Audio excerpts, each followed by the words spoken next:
Section 1. You will hear two flatmates, Tom and Richard, talking about their new flatmate who has just moved in the week before. First, you have some time to look at questions 1 to 6.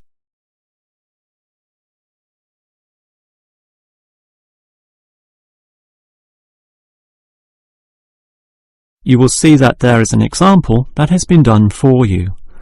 On this occasion only, the conversation relating to this will be played first. Hi, Richard. I'm glad I caught you here. Can I just talk to you about something?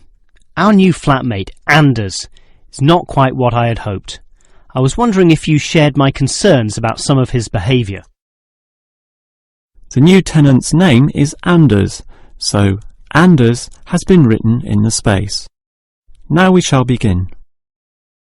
You should answer the questions as you listen, because you will not hear the recording a second time. Now listen carefully and answer questions 1 to 6. Hi, Richard. I'm glad I caught you here. Can I just talk to you about something? Our new flatmate, Anders, is not quite what I had hoped. I was wondering if you shared my concerns about some of his behaviour.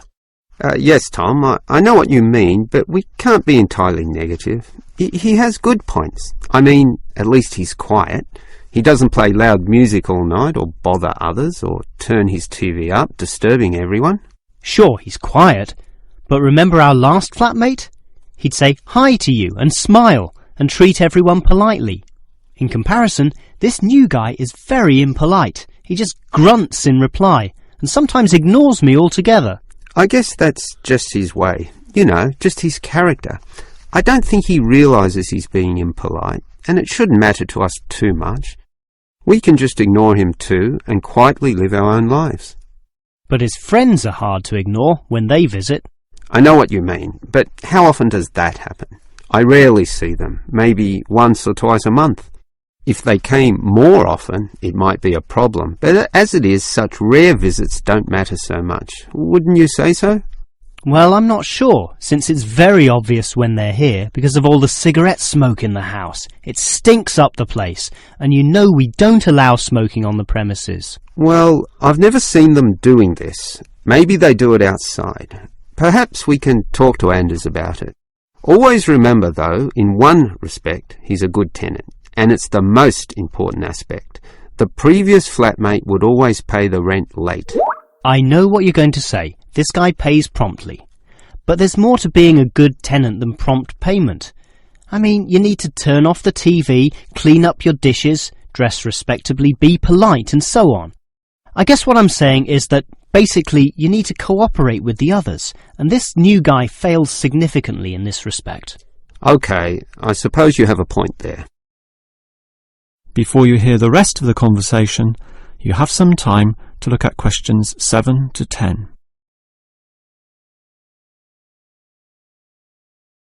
Now listen and answer questions 7 to 10. I tell you what, Tom, why don't we talk to our new flatmate, Anders, about these issues? If we throw him out, we'll have to go to all the trouble of finding another flatmate, who might not necessarily be much better. So, let's give the current guy a chance. Here, I've got a piece of paper, so let's make a short list of issues to discuss with him. Get it out into the open. Sure, we'll give him one more chance. So, write communication, and let's tell him to... Well, we can't change a person's personality overnight. So why don't we have a weekly tenants meeting, and we can just ask him to attend. That way, we can get to know him better. I'll write attend meeting, and we can take it from there. OK, but we have to tell him about his friends. They can't just do whatever they want. Write a heading friends, and then write don't smoke anywhere, inside or outside. Well, instead of being so direct and possibly causing offence, I'll just write follow rules, and verbally mention the rules. TV off by 10 p.m, no loud music or bad behaviour, including smoking. OK, do that, but I still think we need to specifically mention that last issue. You know how I can't stand the habit. So I'd like this to be another and separate point. Cigarettes, strictly forbidden. And it's important to include the strictly here. We can't pussyfoot around too much. Sometimes directness is necessary. OK, I'll write that. Forbidden. OK. And what about cleaning duties? Anders is a little too relaxed about that. Dishes are sometimes not washed, dirty teacups are left around the place, and so on. So, right, must do better. Yeah, again, Tom, he might take that personally and it could cause a scene. I'd rather be general. I'll write must be done and I'll tell him that that's for everyone, not just him. OK? OK, as long as he gets the message.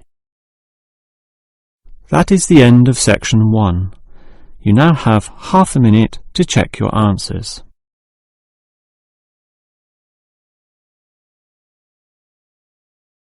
Now turn to section 2. Section 2.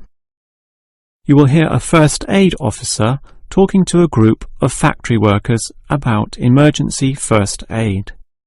First, you have some time to look at questions 11 to 17.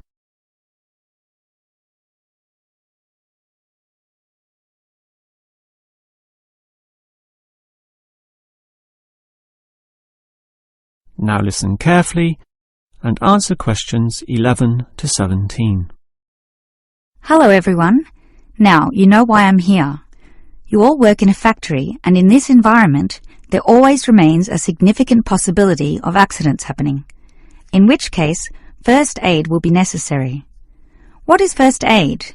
It is the provision of emergency on-site care when an injury occurs, and it is essential for everyone to know, if only simply, the steps which must be followed. There are of course minor injuries which may happen, not needing further medical care beyond the intervention of the first aider, but you can never be sure. Thus the following steps must always be followed. These can be abbreviated to the words Dr. A, B, C. In other words, D, R, A, B, C. The D stands for danger, and that's the first issue to keep in mind.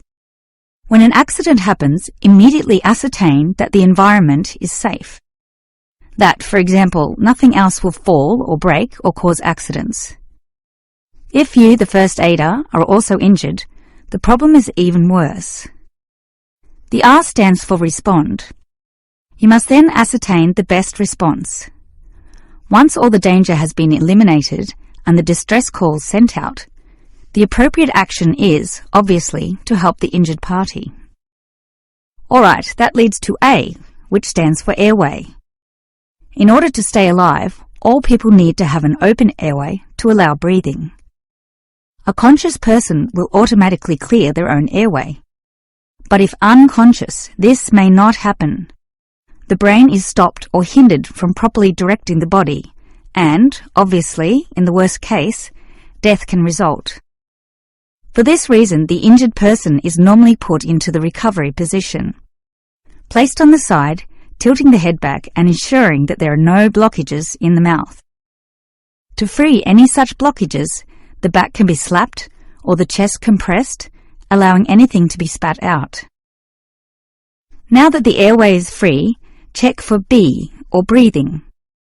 If breathing is not happening or is irregular, the first aider may have to assist with what is technically known as cardiopulmonary resuscitation, or more commonly, CPR.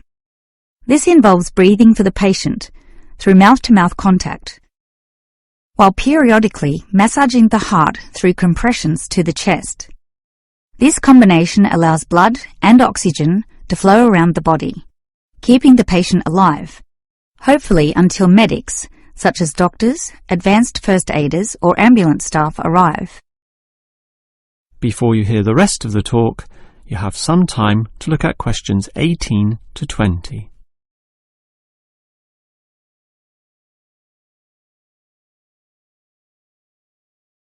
Now listen and answer questions 18 to 20. Now it's certainly good to have knowledge of emergency first aid, but, obviously, the best situation is simply not to have accidents occur in the first place. For that you need to be aware of safety issues, But just saying "be aware" does not usually achieve much. It is more important to have an appointed person whose job is to ensure awareness and work safety. Safety inspections would obviously be part of their job, whereby they can make sure, for example, that the first aid boxes are fully equipped. Another idea is to put posters on the walls, but, interestingly, research has proven that these tend to be ignored, becoming just part of the wallpaper, seen but not put into practice. It is much better if everyone is just instilled to not be reckless, that is, to not rush into situations without thinking about the possibility of accidents. And instilling this mindset is part of the job of the safety officer. Some other suggestions are ongoing first aid training and no accident reward or star systems. These have had some success, but nothing beats a regular meeting, say once a month, in which the subject of safety is brought to the attention of everyone, and any outstanding issues related to this are thoroughly discussed. That is the end of section 2. You now have half a minute to check your answers.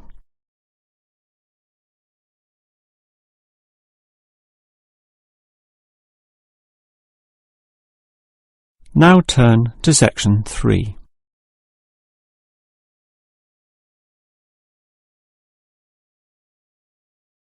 Section 3. You will hear two students, Frank and Nicole, discussing their research on university waste. First, you have some time to look at questions 21 to 25.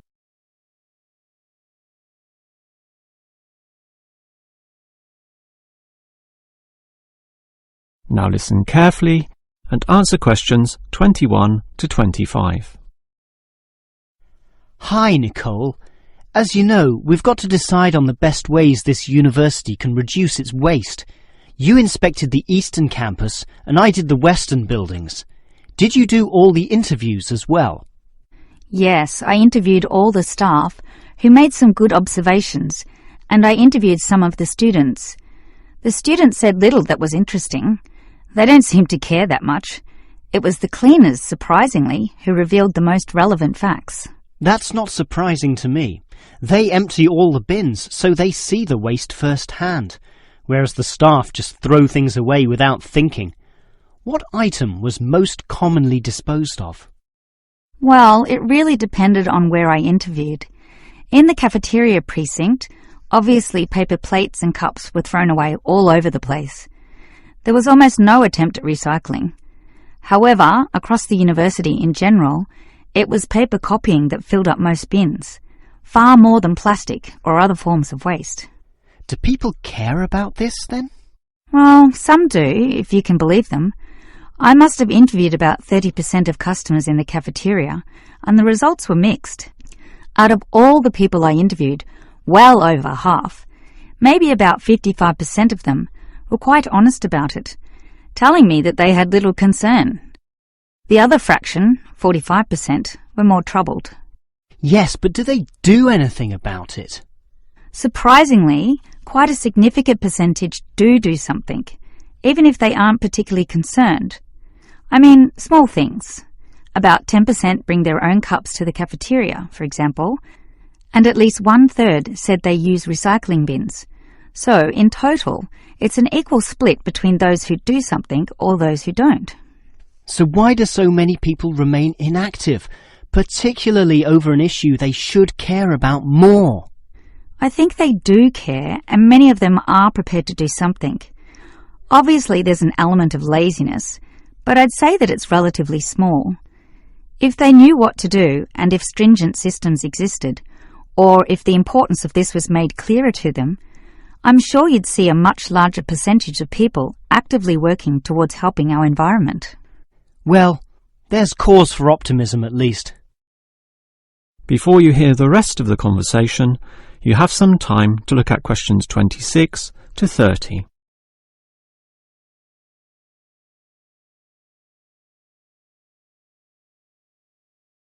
Now listen and answer questions 26 to 30. Clearly then, there's a significant waste of paper here at this university, so I've worked out one practical suggestion which could help reduce it, specifically the waste from the excess photocopying. Let me hear it then. Obviously, for a start, we've got to ensure that people, including the staff, without exception, copy both sides of a page. We can't tolerate single-sided copying. It's just far too wasteful. Absolutely. Just more trees being chopped down. But as people are doing copying, there may be adjustments and practice copying, producing single-sided copies or blank pages not wanted and not intended for use. These need to be deposited into a tray for intended recycling. You know, for re-copying onto the blank side of the page. But people don't usually do that. I'm afraid it's just human nature. No matter how unimportant the copying is, they prefer to use fresh paper. Yeah, I agree with you, which is why you need to display these papers right in front of everyone with a clear sign, "Please reuse," to make it easy for them to do so. They still won't do it. I know. That's why you take some of these papers and regularly stack them inside the copier in a special tray once a day, say in the morning. Well, that's getting better, making it easier for them to use the paper. But still, I'm afraid many won't. That's why you allow everyone to select this tray when copying. You distribute numbers or codes to every person, giving them special access to this recycling tray. Every time they use papers from this, it's tallied up to their account. I know I'm sounding a bit negative, or even cynical here, but why should they bother using that tray? Because the person who does the most copying from this recycling tray gets, say, a cinema pass or lottery ticket or some other sort of reward. Oh, right. Now that's a system which might just work. Let's trial it in the office and see what happens. That is the end of section 3. You now have half a minute to check your answers.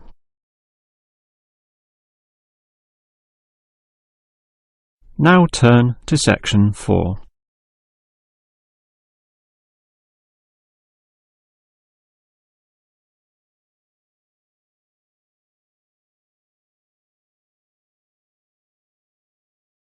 Section 4. You will hear a lecturer discussing techniques for removing carbon dioxide from the atmosphere.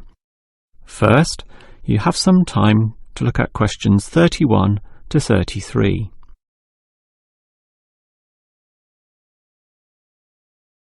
Now listen carefully and answer questions 31 to 33. We all know about the role of carbon dioxide in causing global warming. Obviously, society needs to reduce the release of carbon dioxide, otherwise known as CO2. This gas comes from the burning of fossil fuels, such as coal and oil, and it is virtually impossible for society to prevent or even limit such activity. Our need for energy and power is just too great. Instead, a more practical idea is to collect the carbon dioxide from the burning process, for example, directly from the chimneys of power stations, and somehow prevent this gas from being released into the environment. To do that, you need to store it somehow, and that has to be essentially forever. It is perhaps for this reason that many believe that, rather than storing the carbon dioxide as a gas, it is better to react it with metal oxides, such as magnesium or calcium, which results in the formation of a hard carbonate material. The gas is, in effect, turned into a stable and unreactive solid, which can simply be dumped anywhere. This process actually occurs naturally, although very, very slowly, and is one cause of the surface limestone in the world. But this slow reaction speed is the problem. Even when enhancing this process through high temperature and pressure, or pre-treatment of the mineral, it is still far too slow to be economical. One other technique which has been suggested is to pump the gas to the bottom of the ocean, where it would react with compounds in the seawater, forming carbonic acid. However, this alternative has now been ruled out. The CO2 may be removed from the atmosphere, but the high oceanic acidity which would result raises its own set of problems, mostly with all the delicate life and the intricate food chains in the seawater, some on which we ourselves depend, and that's something which no one wants to experiment with. Before you hear the rest of the lecture, you have some time to look at questions 34 to 40.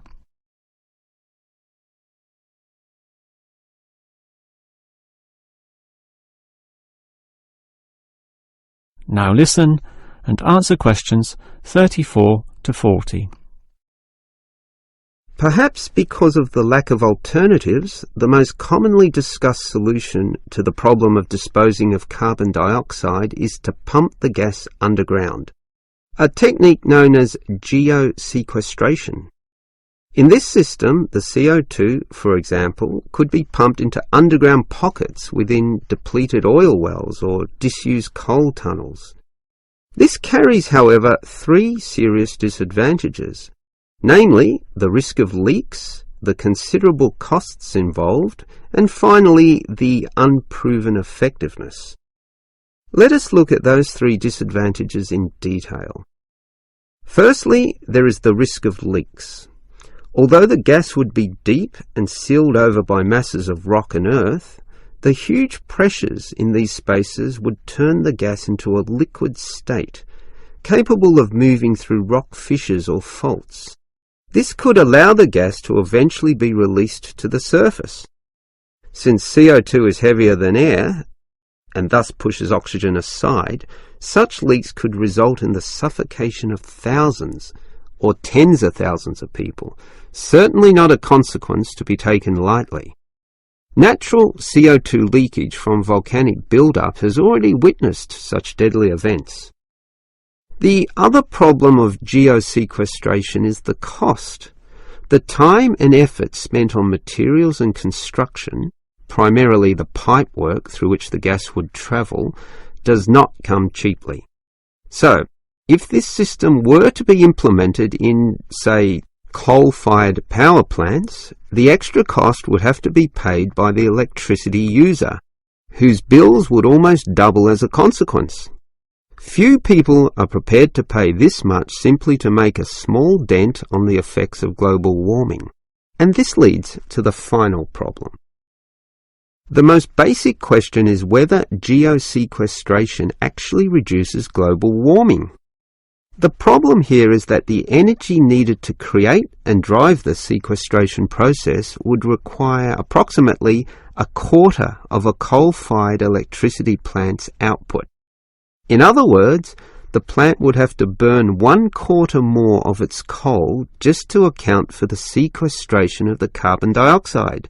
And with coal producing other noxious pollutants, such as sulfur, ash, and heavy metals, the environment is hardly benefited at all. Nevertheless, there are many active experimental efforts underway, primarily in oil production sites. These are small, but intensively monitored and analysed. All we can say now is that the jury is still out on whether underground carbon storage will one day be feasible. That is the end of section 4. You now have half a minute to check your answers.